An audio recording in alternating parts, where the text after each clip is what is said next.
Hey y'all, welcome back to the desk. So, want to address a question that I've been getting a lot of lately. And that is, what planner do I use for 2018? So my friends and family ask me that a lot.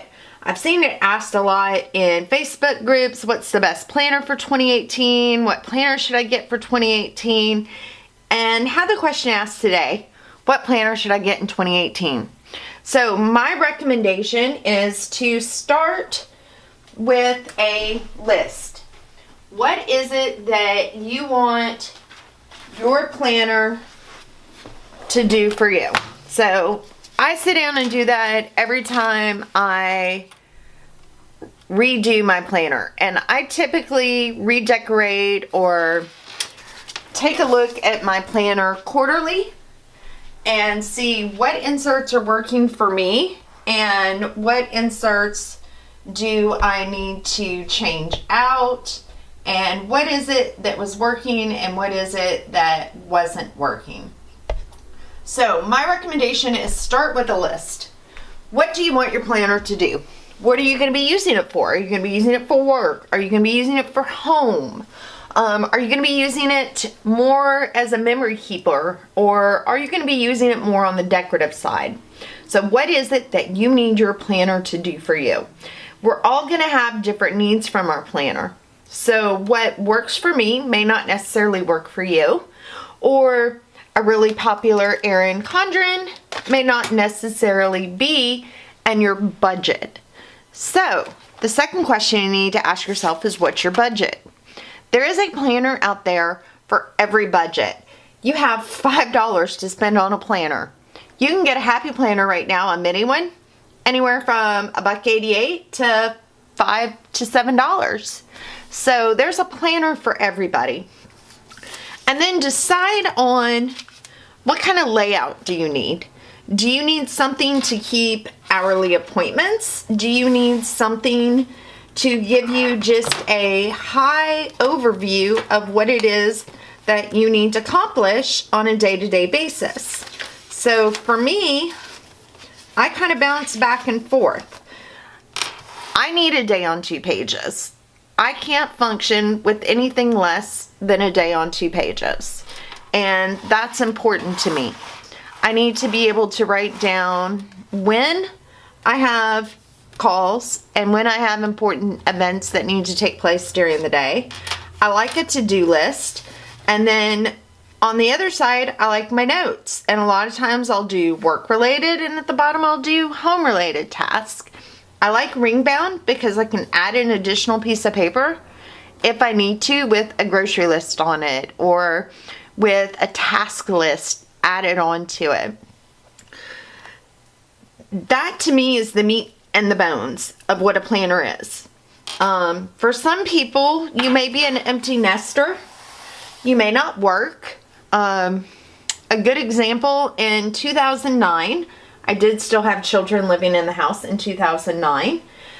I had brain surgery.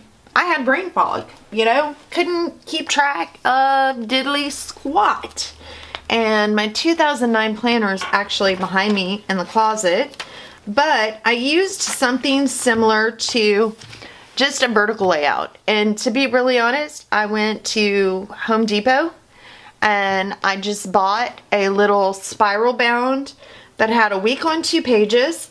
And I wrote down the main things for that day. Shelby has choir. I have a doctor's appointment. I need to pay the car insurance. The electric bill is due. Just a very high, just cursory look at what's going on. Something I could sit down on Sundays and write down what was going on for my week. And then I actually I grabbed one. I think it may be, what year is this one? This one is 2013. So I'm going to flip to the back because I didn't use these very long this way. I would sit down and write Monday, Tuesday, Wednesday, Thursday, etc. And I would start a new page each day with my task lists. So kind of bullet journaling, before bullet journaling was really popular or was even really a thing. I would keep a task list. So it may be that you go spend $1.88 on a mini happy planner. So you have a place to write down your high level dated things that need to be done. And then you just get a spiral notebook or, you know, a composition notebook or something to make your task lists in. That may be the best option for you. Traveler's notebooks. Traveler's notebooks are great. You can really customize them. You can come in and make them your own. They're great for people who like to do a lot of the decorations. You can make your own pockets, your own dashboards. You can download inserts to print. If you're creative, you can make your own inserts for them. Logins, you know, these are very, very adaptable. And these are going to meet just about anybody's planner's needs. You don't have to spend, you know, $140 on a Foxy Fix. You can go to Michael's. You can go to Hobby Lobby.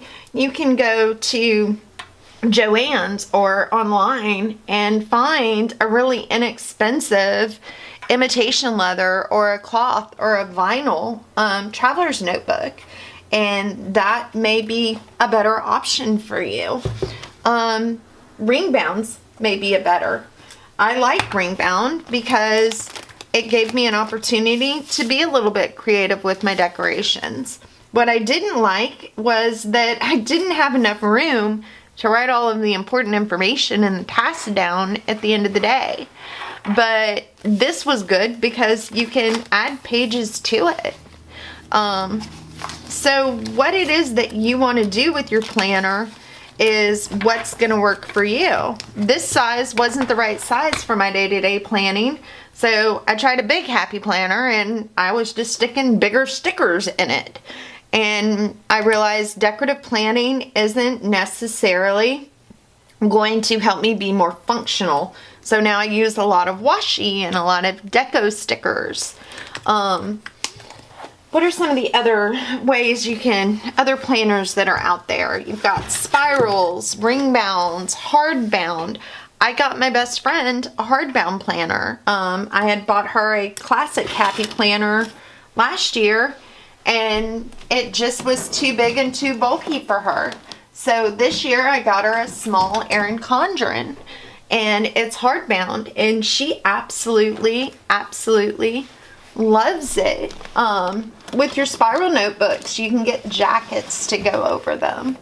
You can get jackets for your traveler's notebooks. You know, you can do a spiral bound that is just strictly more goal oriented. This to me, the Erin Condren monthly deluxe is going to be a good goal planner. So you can write down what your goals are for that month. What are the steps you need to take to achieve those goals? Important dates in achieving those goals.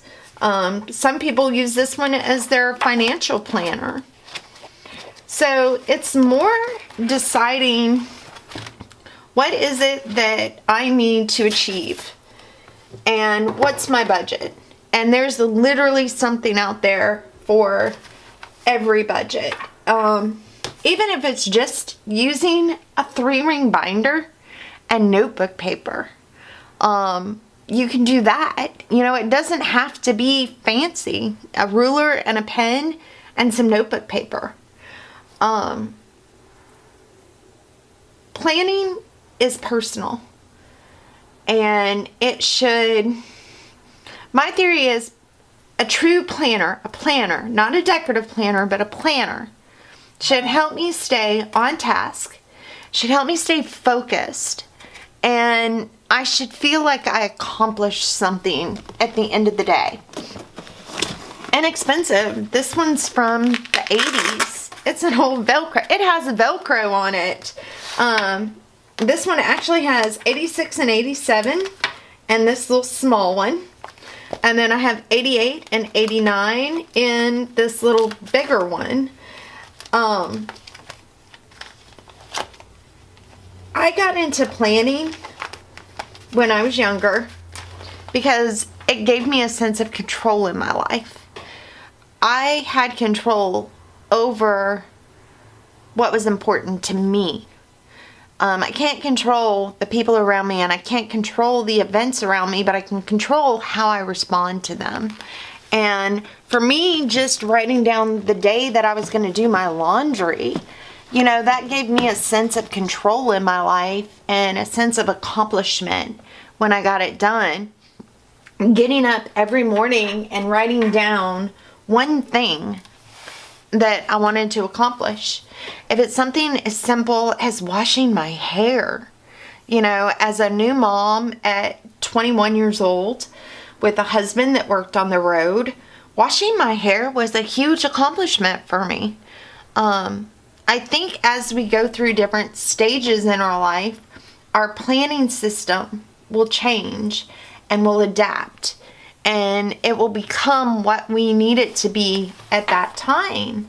I still use my bullet journals for, wish lists and dreams and journaling.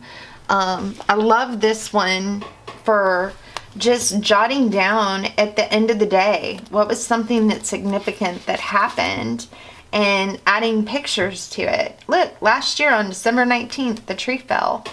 William Kane. I love being able to go back and look at those kinds of things. So what planner is right for you? What do you want to accomplish? And then what's your budget?